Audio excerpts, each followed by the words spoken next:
For your whole life, you've been shown the same image, a perfect blue sphere floating in space. Every school book, every science show, even Hollywood movies reinforce this idea. But let's take a step back. Have you ever asked yourself, why? Why does this belief dominate? Is it because of undeniable proof or just something we've all been trained to accept without question? Think about this. Have you ever personally seen the world as a sphere? Or are you just trusting images and animations made by people you've never met? Now let's break it down. Imagine you're standing at the beach watching a ship sail off into the distance. You've probably heard that when a boat disappears, it's because it's going over a curve, but what if I told you that's just an optical illusion? Try this yourself. Grab a camera with a zoom lens. As the ship disappears, zoom in and bam, it's right there again. It didn't sink over a curve, it just moved beyond your visual limit. That's called perspective, not curvature. Still not convinced? Let's talk about airplanes. If the Earth were really a ball, pilots would have to constantly dip the nose of the plane to adjust for the curve.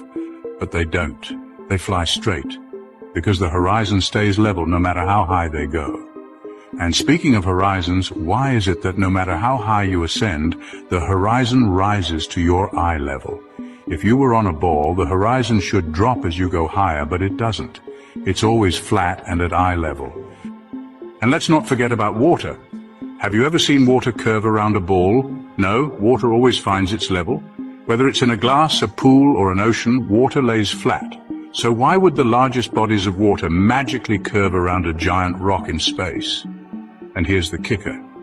NASA itself has admitted that most of the images of Earth from space aren't real photographs. They're composites, edited and stitched together. Just think about that for a second.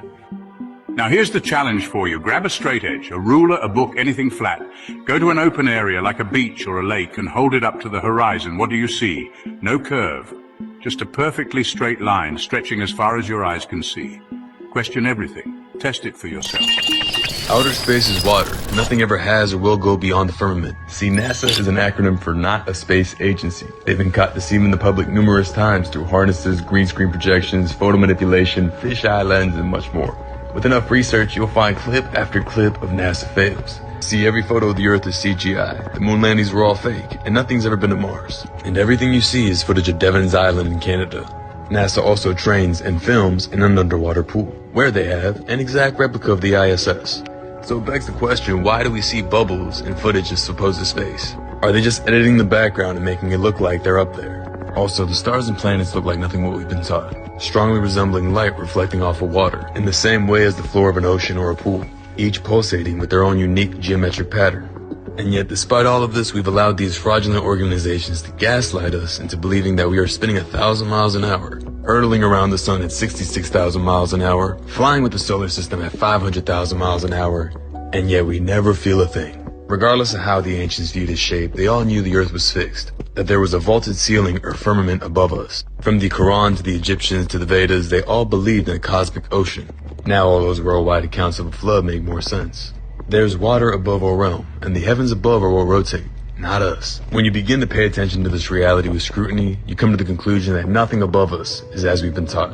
And the reason to lie is simple. Worldwide governments falsifying where we live is the epitome of mind control. To discover with beyond a doubt that we are the center of creation would destroy the very powers and control systems they put into place. Every day there should be different stars, random stars, in the sky if we are travelling at 650 million miles an hour, which is Mach 870,000. Do you really believe that every year we move through space at 5.5 trillion miles every year, and yet every year the same stars keep turning over our Earth? Aries, Taurus, Gemini, Cancer, Leo, Virgo, Libra, Scorpio, Sagittarius, Capricorn, Aquarius, Pisces, year after year after year, and yet none of those constellations distort, change shape, get brighter. There has never been, in recorded history, we have never seen any star get brighter or dimmer or any shape of those constellations which are still recognizable today as they were thousands of years ago, they never suffer any parallax or distortion. Polaris has never moved in all of recorded history. Point your camera up at Polaris and do a time lapse and watch God's perfect timepiece spin above you.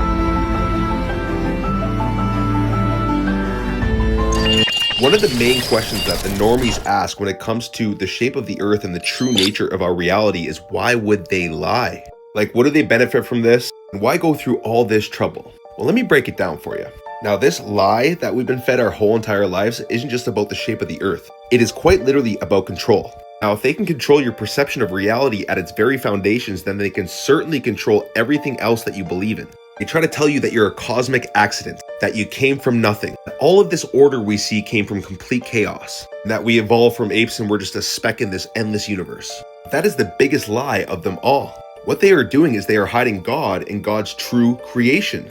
Firmament has been mentioned many times in the Bible, the Quran, many religious texts all across our world. Now, if you knew that you were designed intelligently, that you were created with purpose, that the earth was designed specifically for you, you might start questioning everything else that you've been told. You might start understanding that you have a unique purpose here. You won't just be a docile, obedient slave in their system. And that thought is very dangerous for the people that are in power. Remember, guys, knowledge is power. The more knowledge you hold over the population, the more power you hold over the population. This is a flat earth map. This is the United Nations logo. They put it right in your face. There's also 33 sections in the UN logo, marking 33 degrees to Freemasonry, because it is the high-ranking 33-degree Freemasons who control this world and who are deceiving humanity. They always put it right in front of your face. Section. Fiction means it's a made-up story. Fiction means it's a made-up story. Well, why the big secret? People are smart. They can handle it. The person is smart. People are dumb, panicky, dangerous animals, and you know it. 1,500 years ago, everybody knew the Earth was the center of the universe. 500 years ago, everybody knew the Earth was flat. And 15 minutes ago, you knew that people were alone on this planet. Now, first of all, lad, we've got to get all these medieval ideas out of your head. Clear the way for new ideas. Knowledge of man's fabulous discoveries in the centuries ahead. Now, that'll be a great advantage, boy. Advantage indeed. If the boy goes about saying the world is round, they'll take him for a lunatic. The world is round? Yes, that's right. And it also goes around. What if we had the full story? What if we knew as recently as 1944 there were maps that were used for flight school that depicted Antarctica as a circle around all the known continents? What if we knew that very similar maps from 1892, literally 1892, depicted the exact same thing as Antarctica, a circle around all the known continents, mapped out with perfect terrain? What if we knew that there were more maps that depicted similar things from hundreds of years ago? Maps like the Montes map of 1587 that literally depict a circular barrier around all the other known continents. And then in the middle isn't just vast wasteland of the Arctic Ocean, but no, there's land depicted in the center of all the other continents. Land that looks like this. Maps like the Mercator map from the 16th century that depicted the North Pole not as nothing but frozen water, but islands surrounding a mysterious black rock. A giant black rock that maybe all of our compasses point right to. What if they taught us about the distant early warning line, which is literally 1,000-mile surveillance set up right around that North Pole? And while their claim is to see if anyone is coming across the globe from Russia to the United States, what if it was really surveillance to know if you were getting close to the center that they don't want you to know about? The center that on a globe they tell you is nothing but water. Empty wasteland, frozen water. Earth is round, not flat. Okay, Pastor Vlad, let's hear it. Common sense arguments that the Earth is not flat. Well, we have pictures of the Earth from space. First argument, false. The most famous photograph from space is the quote-unquote blue marble. A photograph of Earth taken on December 7th, 1972 from 29,400 kilometers from the planet's surface. NASA's website will actually tell us how they made this image, and no, it's not a photograph. Type in Robert Simon Mr. Blue Marble on Google and this link is going to pop up. This is straight from nasa.gov. He tells you his role is to make imagery from Earth science data. To make imagery. They don't take these photos, they make them. By 2002, we finally had enough data to make a snapshot of the entire Earth. The hard part was creating a flat map of the Earth's surface with 4 months of satellite data. By the way, all satellites are on balloons, so there's no such thing as outer space. Then we wrapped the flat map around a ball. My part was integrating the surface, the clouds, the oceans to match people's expectations of how Earth looks from space. That ball became the famous blue marble. So there's NASA themselves telling you these are fake photographs that they created. Picture this, you're on the beach and you can see a ship gradually appear on the horizon. You can also enjoy watching the sunset. If you climb on the tree quickly, you'll be able to see the sunset all over again. Completely false. This is actually due to something called perspective, or the law of perspective. The further something gets away, like these telephone poles, the shorter they're gonna get, and they're gonna look like they're shrinking. And eventually it hits this vanishing point. But if you were to zoom in with the Nikon P1000 camera, you will see that it reappears. Same reason when airplanes fly overhead, they appear very high in the sky when they're right over you, but when they get further away, they get lower and lower, or they appear to get lower and lower, and then they actually disappear. Here are some boats that supposedly went over the curvature, but when he zooms in with this high-powered camera, you can see they just reappeared, and the farther he zooms in, they all come into frame. None of them are even slightly below the curvature, and these boats are all different distances away. Keep that in mind. Here's a video of the sun where it actually appears to already be setting on the horizon, but when you zoom in with the Nikon camera, as you can see, it starts to all come back into frame because it's actually just getting further away from you. It's not setting below anything. We're not on a globe. The Earth is flat. And as you can see, as he zooms back out, it goes right back down. The reason why New York and London have different times is because it's a daytime in one place, it's a nighttime in the other. This happens because the Earth is round, not flat. Psalm 19 verse 4, in them hath he set a tabernacle for the sun, which is as a bridegroom coming out of his chamber, and rejoiceth as a strong man to run a race. His going forth is from the end of the heaven, and his circuit unto the ends of it. Right, so like the word says, the sun is going in a circuit, which is why he compared it to a strong man running a race. When you run a race in a racetrack, you go in circles. And the sun shines on one spot at a time, which is why we get night and day. Well, gravity pulls everything toward the center, making planets naturally form into round shapes, not flat ones. This is the fundamental law of physics, consistent throughout the universe. Just another blatant lie. Gravity is actually still a theory. It's never been proven as a fact. It is not a law. The reason this leaf falls to the ground when I drop it is because the leaf is more dense than the air that I dropped it in. But when it hits something that is more dense than the leaf, it's going to stop. This is the law of density and buoyancy. It has nothing to do with a magical force called gravity. All right, let's test something. Grab an object, a pen, a coin, anything, hold it up and drop it. There it goes, straight down. Science calls this gravity, but let's break that down. They tell us that a mysterious force pulls everything toward the center of a spinning ball, but here's the problem. You've never actually seen gravity. What you just witnessed was density and buoyancy at work. The object you dropped was heavier than air, so it fell. A helium balloon lighter than air, so it rises. No magic force needed. Now let's go bigger. If gravity is strong enough to hold vast oceans stuck to a spinning globe, how does a butterfly lift off effortlessly? How do clouds, millions of tons of water, float with zero resistance? And here's the kicker. No scientist has ever isolated or measured gravity directly. It's a theory, not a proven force. So if gravity isn't what we were told, why does the entire globe model depend on it? Don't just take NASA's words for it.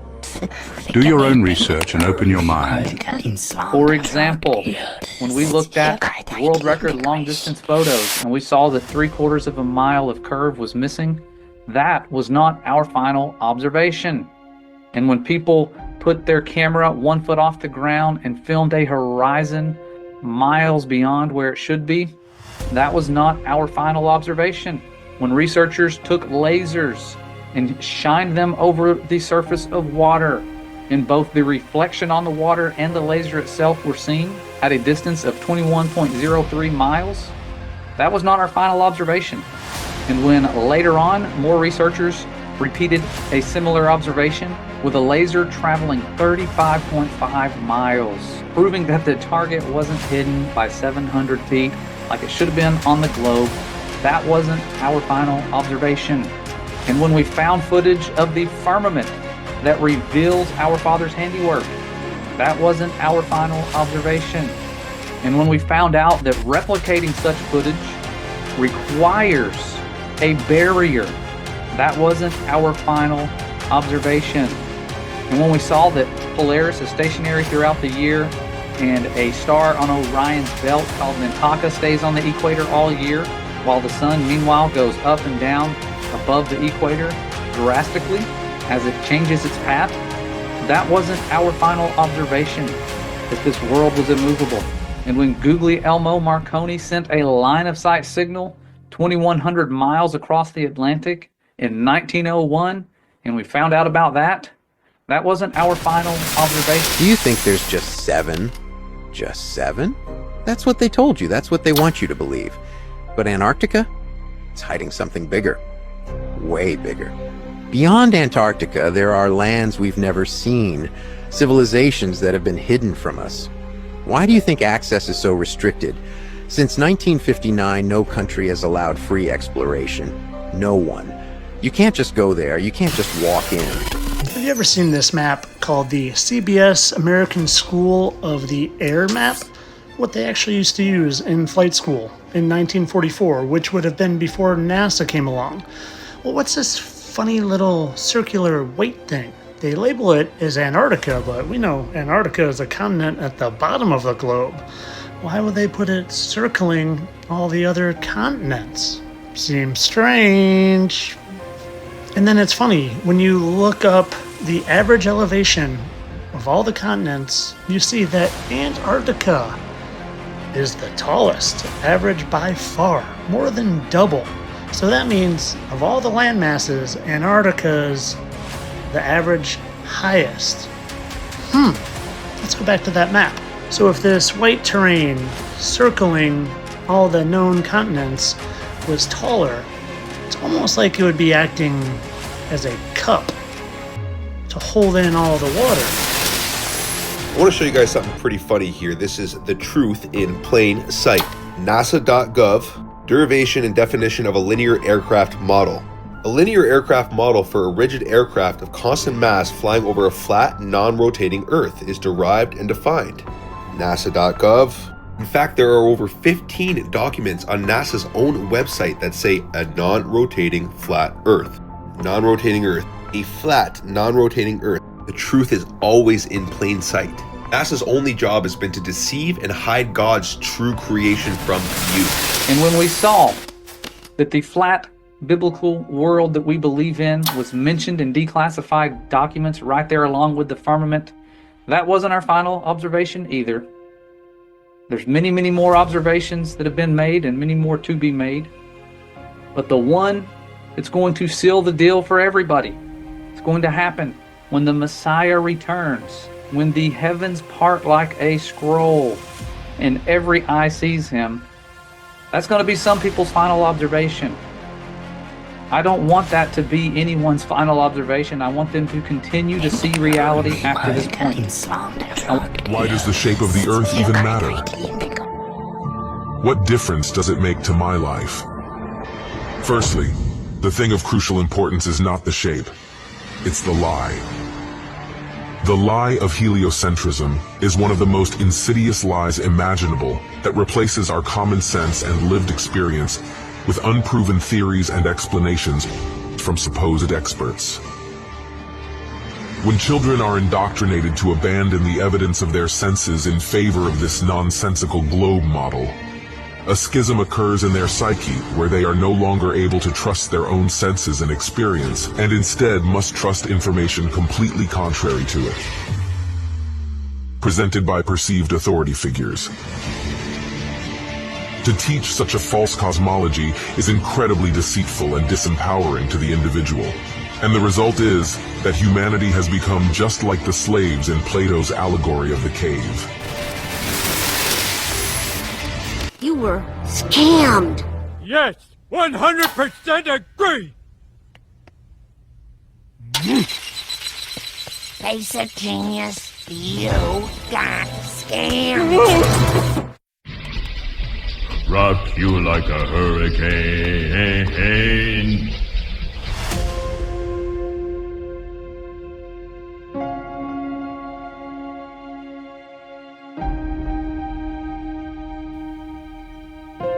God in the machine. Get på cirkelns betyr like.